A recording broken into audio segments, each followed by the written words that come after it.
No one can join NATO while a war is going on. We are not playing. We really see Ukraine's future in the alliance. As for Ukraine's NATO membership, we have repeatedly discussed this. It clearly poses threats to the security of Russia. As the story goes, Ukraine must not join NATO to avoid provoking World War III or Russia.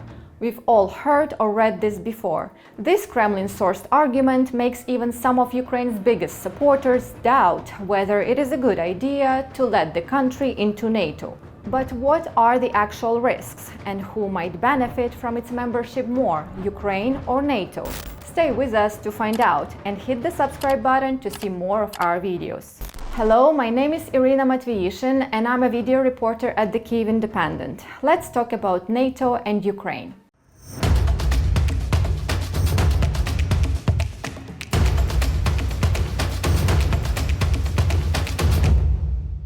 NATO, or the North Atlantic Treaty Organization, emerged largely in response to growing Soviet expansion in Europe. In 1949, 12 countries created a political and military alliance aimed primarily at protecting each other from communist aggression. The alliance started to grow, and when West Germany joined, the Soviet Union decided to counter it with its own collective defense treaty, called the Warsaw Pact.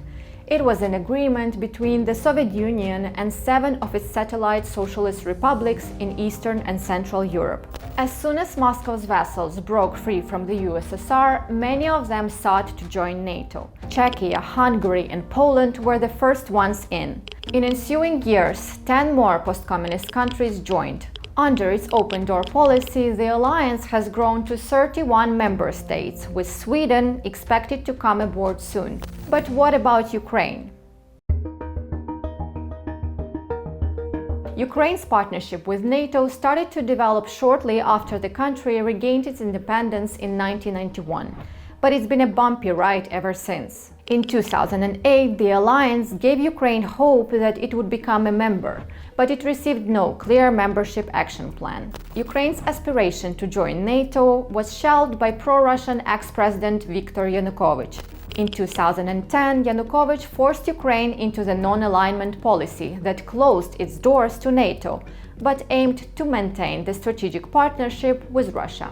Ukrainians didn't want that, and when they changed the government in 2014, Russia invaded Ukraine. Moscow's occupation of Crimea and parts of Donbass irrevocably made NATO Ukraine's priority. Ukraine even amended the constitution to commit to join NATO and the EU. Since Russia's full-scale invasion, Ukrainians have never been more sure that they need to be in NATO, with support for joining the alliance reaching historic highs. President Volodymyr Zelensky has reiterated Ukraine's aspiration to become a NATO member. We are taking a decisive step by signing Ukraine's application for accelerated accession to NATO.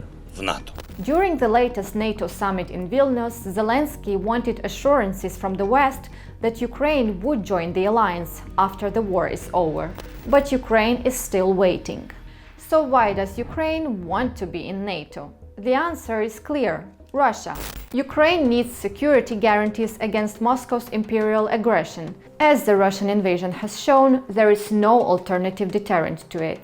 Following the Budapest Memorandum, Russia failed to honor its security promises to Ukraine, and Western countries failed to deter Moscow. This led to Russia's illegal occupation of Crimea and Donbass and the current full-scale war. But let's listen to what experts on regional security and defense say. It is definitely this feeling of the joint responsibility for each other, this musketeer approach to the security.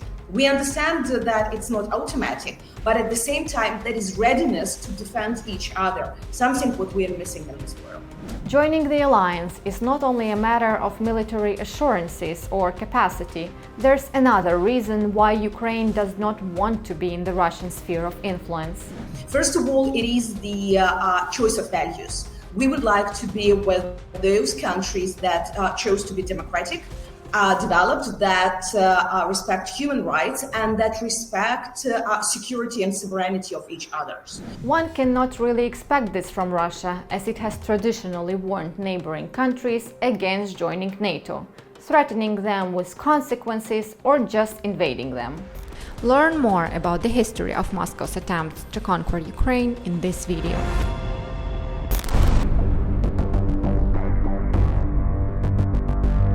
A Russian missile is said by US intelligence to have landed in territory under NATO protection.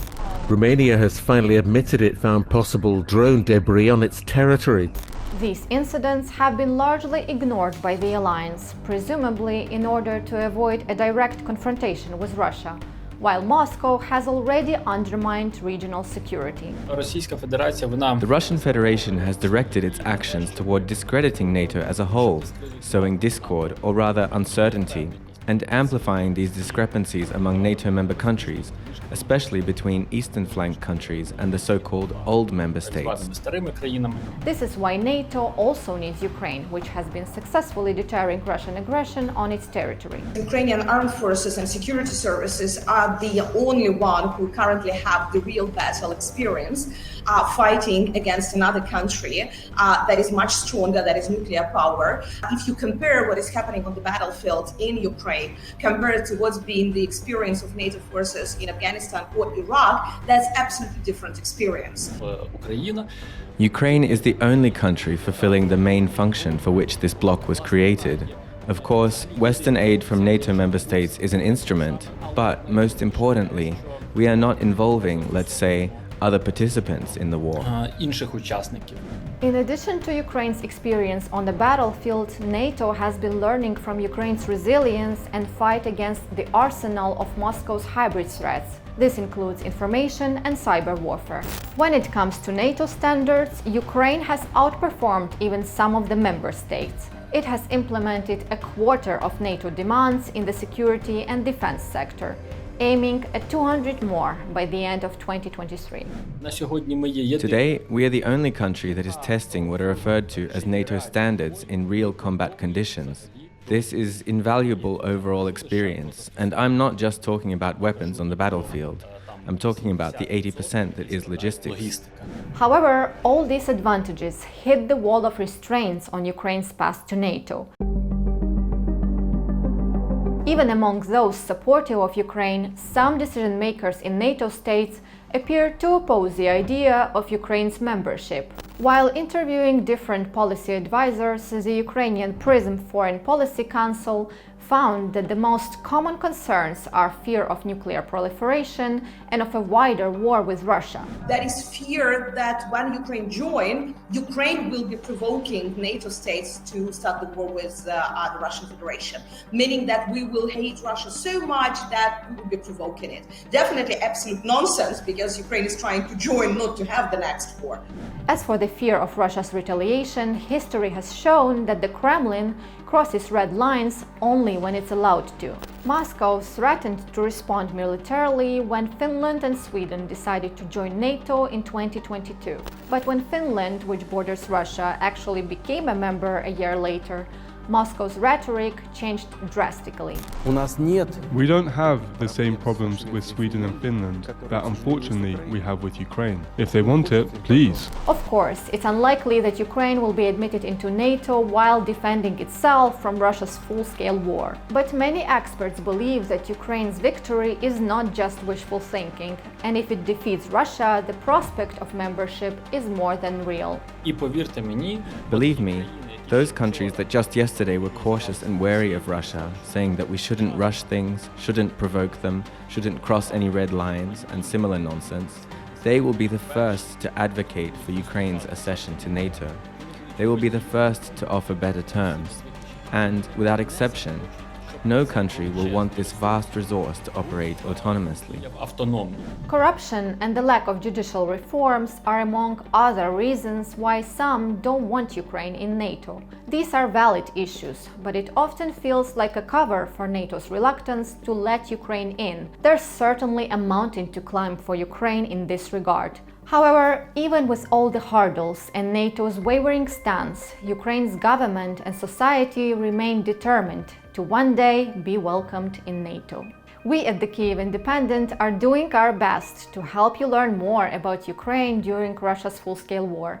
If you'd like to support us, don't forget to enable notifications and comment on this video. Thank you for being with us. Stay tuned.